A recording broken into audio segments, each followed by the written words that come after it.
literally been through a horror story. I've lived through a nightmare, and so many powerful people ganged up illegally on me. I'm a single girl on my elderly parents. I have to take care of my parents. There's nobody to take care of them. They all use their money, power illegally. And they forged this document that I have. There is this document. Can you check? Yeah. The date is 2018. Can you see that? The date is 2018, and my address is A602 Ideal Apartments 2.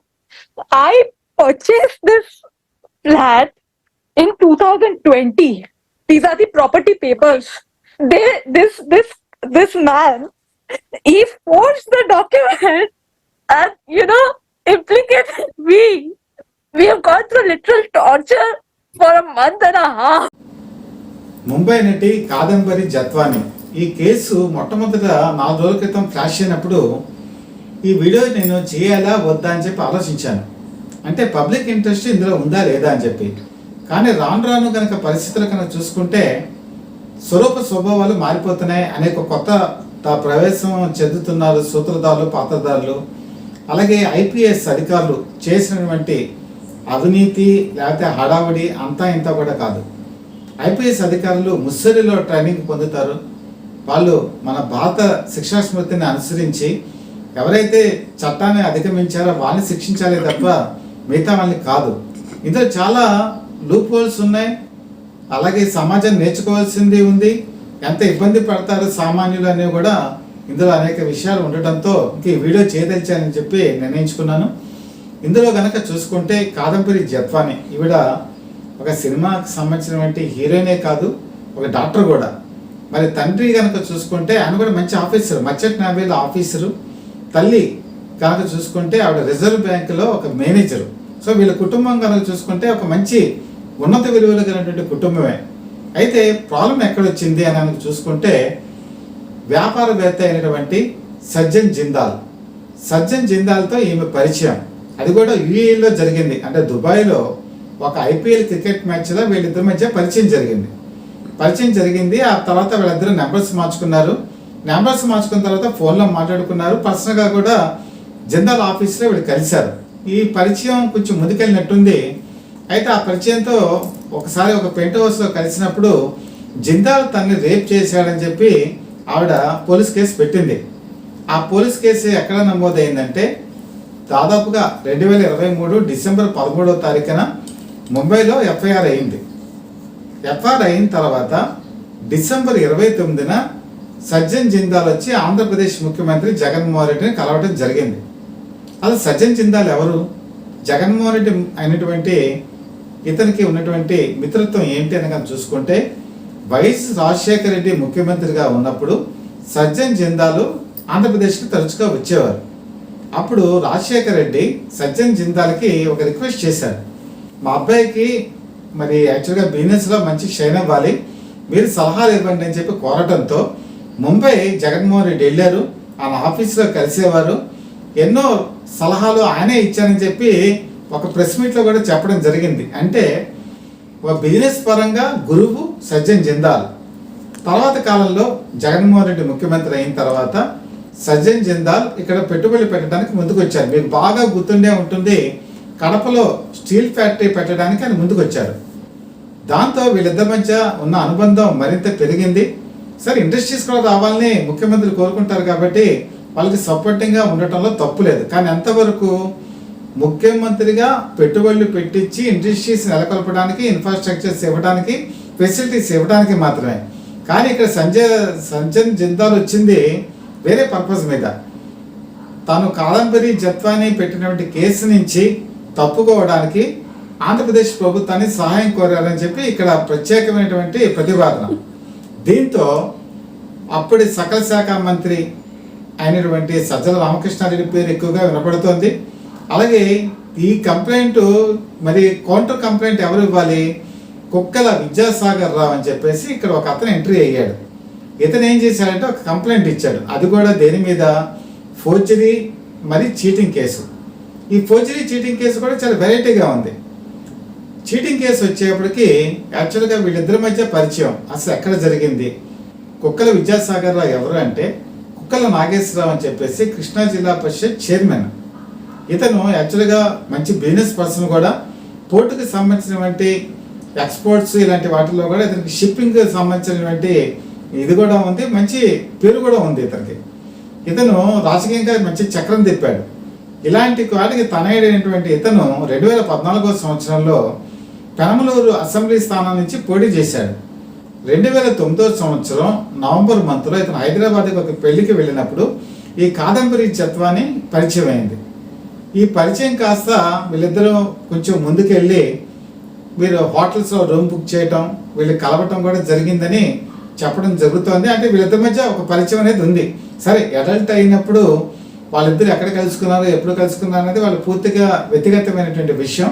అయితే ఇక్కడ problem ఎక్కడ వచ్చిందంటే ఈ దాంట్లో 50,000, 1,00,000, 2 లక్షలు, 5 లక్షలు ఇలాగే డబ్బులు ఇచ్చేవాట ఈ విద్యాసాగర్ రావు. అతను చెప్పినటువంటి దాని ప్రకారం ఇది దాదాపుగా ₹1 కోటి ఇచ్చుకున్నాడు.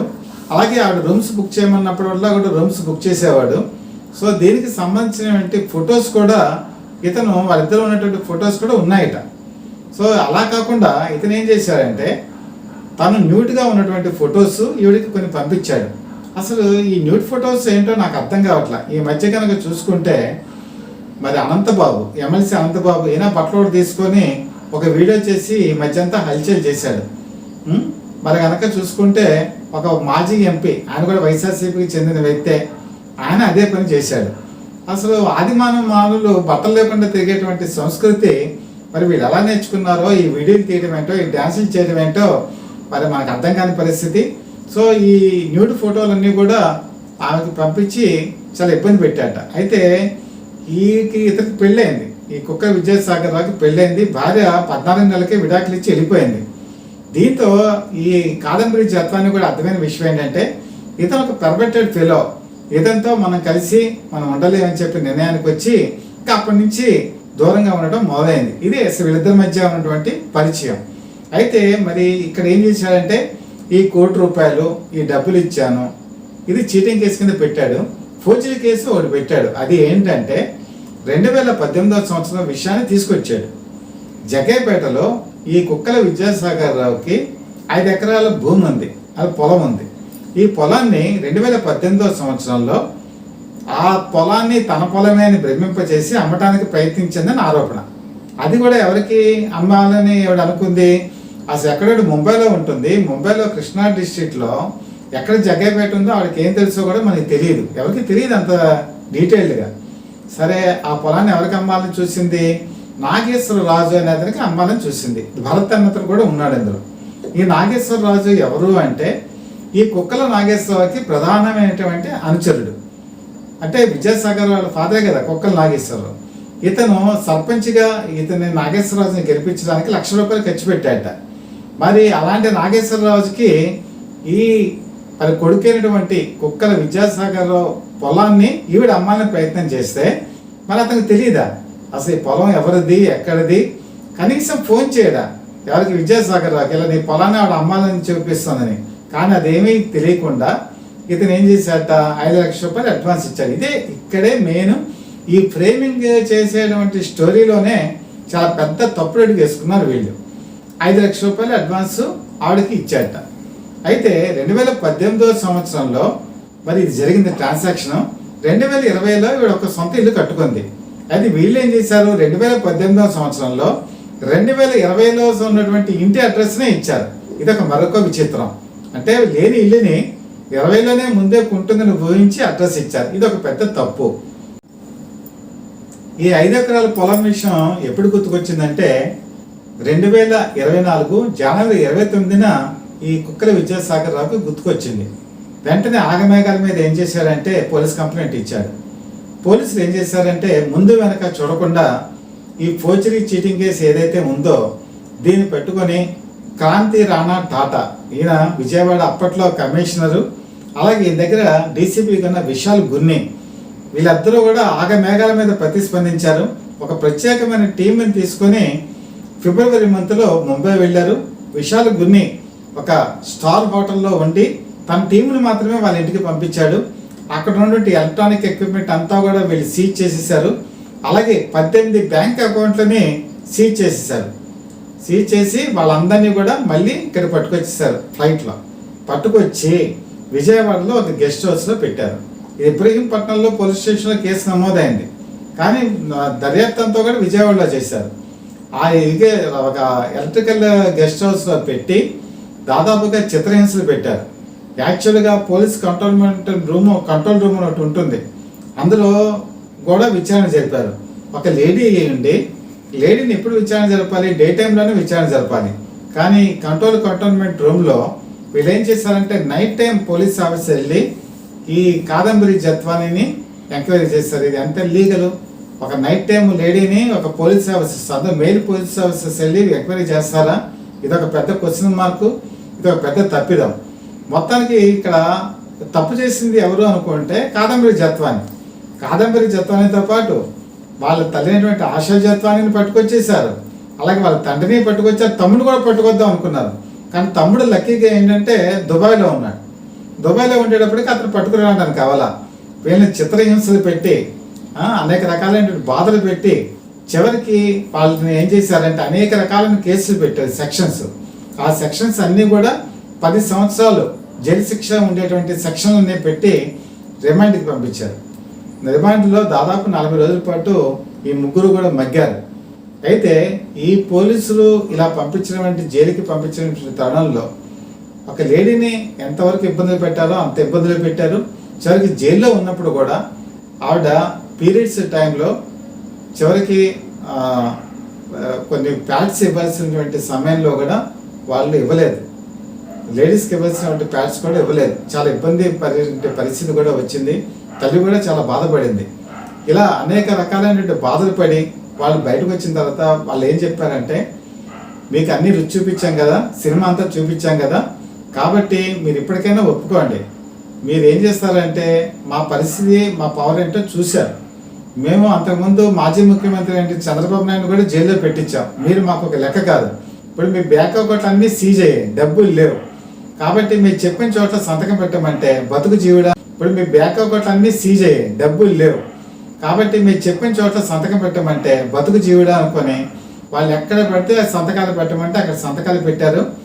చివరికి ముంబై వెళ్ళి మార్చి 16వ తేదీన ఎప్పుడైతే ఈ సజ్జన్ జిందాల్ మీద ఆవిడ రేప్ కేసు పెట్టిందో దాన్ని విత్డ్రా చేసుకుంది.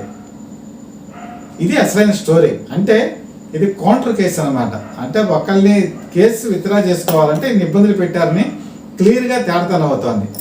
ఈ విషయం ఎప్పుడంతా తెలుగుదేశం పార్టీ కూటమి అధికారంలోకి వచ్చిన తర్వాత ముఖ్యమంత్రి చంద్రబాబు నాయుడు దృష్టికి వచ్చింది. ఆయన చాలా సీరియస్ అయ్యారు. ఎంత సీరియస్ అయ్యారంటే ఎవరైతే ఇందులో తప్పులు చేశారో వాళ్ళని ఎవరిని వదిలిపెట్టద్దు, తాట తీయండి అని చెప్పారు. వెంటనే హోమ్ మినిస్టర్ అయినటువంటి అనిత కూడా ప్రతిస్పందించారు.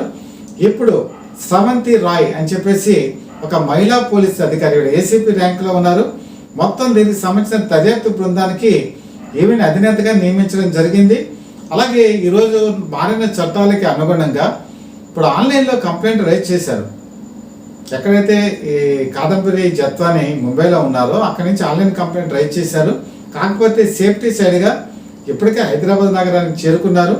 మరి రేపు విజయవాడకి వెళ్ళేటువంటి అవకాశం కూడా ఉంది. ఈ స్రవంతి రాయ్ దగ్గర ప్రత్యేకంగా ఆవిడ ముందు ఈవిడ వాగ్మూలం ఇచ్చేటువంటి అవకాశం ఉంది. ఈ వాగ్మూలంలో ఆవిడ ఎవరి పేర్లు చెప్తారు. ఎలానో ఇప్పుడు కుక్కల విద్యాధర్రావు ఉన్నాడు, తర్వాత మరి కమిషనర్గా ఉన్నటువంటి రాణా టాటా ఉన్నారు, అలాగే విశాల్ గన్ని ఉన్నారు. వీళ్ళ మీదే కాకుండా సజ్జల రామకృష్ణారెడ్డి మీద కూడా కేసు నమోదవుతుందా, లేకపోతే ఆయన సంబంధం లేదని తప్పుకుంటారా, ఇంకెవరైనా వెనకాల సూత్రధారులు ఉన్నారా, సజ్జన్ జిందాల్ ఇదంతా ప్రేరేపించాడా, ఆయన పేరు కూడా ఇంక్లూడ్ అవుతుందా, ఇవన్నీ కూడా రేపు చర్చనీయమైనటువంటి అంశంగా ఉంది. చాలా సీరియస్ పరిణామంగా మారనుంది. ఈ ప్రత్యేకమైన బృందం ఇప్పుడు ఏంటంటే విచారణ చాలా త్వరితగతిన జరపబోతోంది. ఎందుకంటే వాళ్ళు అక్కడి నుంచి ఇక్కడికి రావడానికి డబ్బులు కూడా లేవు కాబట్టి ప్రత్యేకంగా వాళ్ళని ఇక్కడికి రప్పించి వాళ్ళకి అన్ని ఫెసిలిటీస్ కూడా రాష్ట్ర ప్రభుత్వం కల్పించబోతోంది. సేఫ్టీ కూడా, సెక్యూరిటీ ఆస్పెక్ట్స్లో కూడా కల్పించబోతోంది. రేపు ఇచ్చేటువంటి వాగ్మూలం బట్టి, అంటే రాబోయే కాలంలో ఇచ్చే వాగ్మూలం బట్టి చాలా సీరియస్ యాక్షన్స్ ఉండబోతాయి. ఇక్కడ చూసుకుంటే ప్రస్తుతమైన పరిస్థితుల్లో ఎప్పుడైతే ఫోర్జరీ లేకపోతే చీటింగ్ కేసులు పెట్టినటువంటి కుక్కల విద్యాధర్రావు ఇప్పుడు ఎక్కడ కూడా బయటకు కనిపించట్లా, అజ్ఞాతంలోకి వెళ్ళిపోయాడు, ఎక్కడున్నాడో తెలియటంలా. ఇది పరిస్థితి. అంటే మొత్తం ఈ ఎపిసోడ్ కనుక చూసుకుంటే అసలు మన లా అండ్ ఆర్డర్ ఏ విధంగా పెడుతోంది, ఏ విధంగా మనిషిని ఇబ్బంది పెట్టచ్చు. ఒక ఫోర్జరీ చీటింగ్ కేసు పెడితే ఆగ మేఘాల మీద స్పెషల్ ఫ్లైట్లో ముంబై వెళ్ళి అంతా వాళ్ళని పట్టుకొచ్చారు కదా. ఒక సామాన్యుడు కనుక కంప్లైంట్ ఇస్తే ఈ పరిస్థితి ఉంటుందా? ఇన్వెస్టిగేషన్ ఇంత స్పీడ్గా జరుగుతుందా? ఇక్కడ సజ్జన్ జిందాల్ వెనకాల ఉన్నాడు కాబట్టి, ఒక ప్రముఖ వ్యాపారవేత్త ఉన్నాడు కాబట్టి ఇంత స్పీడ్గా చేశారా? చట్టాన్ని ఇలా చేతుల్లోకి తీసుకుంటారా? రేపు మా పరిస్థితి ఏంటి అని సామాన్యుడు తనకు తానే ప్రశ్నించుకునేటువంటి అవసరం వచ్చింది.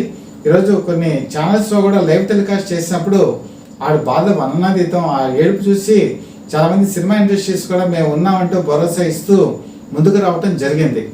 టోటల్ ఎపిసోడ్ కనుక చూసుకుంటే పోలీసులు, ఐపీఎస్ అధికారులు చట్టాన్ని ఏ విధంగా అతిక్రమించి ఏ విధంగా ఉల్లంఘన చేశారు, రాజకీయంగా పోలీసుల్ని ఏ విధంగా ఉపయోగించుకుంటున్నారు గత ప్రభుత్వంలో, ఇవన్నీ కూడా సామాన్యుల మెదల్లో తొలిచివేసినటువంటి ప్రశ్నలు, ఒక విధంగా భయాందోళన కూడా రేకెత్తాయి.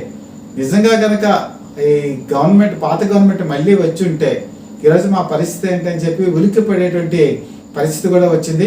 చంద్రబాబు నాయుడు కూడా తీవ్ర ఆగ్రహవేశాలతో ఉన్నారు. ఎట్టి పరిస్థితుల్లో కూడా ఇందులో దోషుల్ని వదిలిపెట్టకూడదు అనేటువంటి కృతనిశ్చయంతో ఉన్నారు ఆయన. నిజంగా గనక ఇదే గనక జరిగితే దేశ చరిత్రలో ఇది ఒక సంచలనం. ఇంతవరకు భారతదేశ రాజకీయాల్లో ఒక పొలిటీషియన్స్ చేసిన సంఘటన కానీ ఒక ఇండస్ట్రియలిస్ట్ దూరి ఇలాంటి కేసులు పెట్టేటువంటి పరిస్థితి మొత్తం దేశ రాజకీయ చరిత్రలో నేను ఎప్పుడైతే చూడలా, ఒక జర్నలిస్ట్గా కూడా నేను ఎప్పుడు చూడలా. ఇది ఒక విధంగా కేసు స్టడీ. రేపు దీని మలుపులు ఎలా తిరగబోతోంది, ఇందులో ఇంకెవరెవరు బయటకు వస్తారు, ఎవరెవరు దీనికి సూత్రధారులు ఇంకా ఉన్నారు, ఇవన్నీ కూడా మరి ముందు ముందు మనం కూడా చూడాలి. కాబట్టి Satya for the people live TV చాలా పరిశోధించి సమగ్రమైన వివరాలను మీకు అందజేస్తోంది. ఈ స్టోరీ ఇంతటితో ఆగిపోదు. రేపు ఆవిడ బయటకు వచ్చి ఇంకా చాలా విషయాలు బయట పెట్టేటువంటి అవకాశాలు ఉన్నాయి. ఇంకా చాలామంది సూత్రధారులు, పాత్రధారులు కూడా వచ్చేటువంటి అవకాశం ఉంది. ఇంకా రాబోయే కాలంలో మరిన్ని సంచలన నిజాలు కూడా బయటకు వచ్చేటువంటి అవకాశాలు కూడా ఉన్నాయి. అదేంటో మనం కూడా వేచి చూడాల్సిందే. ముఖ్యంగా Satya for the people live TV సంచలన విషయాలన్నీ కూడా సమగ్రంగా మీకు అందజేస్తోంది. మీకు గనక ఈ వివరాలు, ఈ వీడియోస్ నచ్చినట్లయితే మీరు సబ్స్క్రైబ్ చేసుకోండి. మీ షేర్స్ చేసి మీ బంధువులకి, మిత్రులకి మీ సపోర్ట్ మాకు అందజేయవలసిందిగా మనస్ఫూర్తిగా కోరుకుంటూ, ఈరోజు Satya for the people live TV ప్రత్యేక ప్రసారం కూడా అందజేస్తుంది. యూట్యూబ్లోను అలాగే ఫేస్బుక్లో కూడా. ఫేస్బుక్లో కూడా మనం ప్రత్యక్ష ప్రసారాన్ని చూడొచ్చు. యూట్యూబ్లో కనుక చూసుకుంటే 15,000 మంది సబ్స్క్రైబర్స్ అభిమానాన్ని చూరగొనడం కూడా చాలా గర్వకారణం. ఈ సబ్స్క్రైబర్స్ ఇంకా పెరగాలి. మీరు ఏం చేస్తారంటే, మీకు ఈ వీడియో నచ్చిన వెంటనే బెల్ ఐకాన్ మాత్రం ప్రెస్ చేసి మీరు వెంటనే సబ్స్క్రైబ్ చేసుకొని మీ 10 మంది మీ మిత్రులకో వాళ్ళకో దీన్ని రికమెండ్ చేయండి. దీంతో మేము మరింత మాకు ఎంకరేజ్మెంట్ వచ్చి మరిన్ని విషయాలు మేము బయటకు తీసుకొచ్చే అవకాశం మాకు ఉంటుంది. కాబట్టి మీరు మాకు ఆ ప్రోత్సాహం ఇవ్వవలసిందిగా మనస్ఫూర్తిగా కోరుకుంటూ, మీ చీఫ్ ఎడిటర్ డివిఎస్ఎస్ కృష్ణప్రసాద్.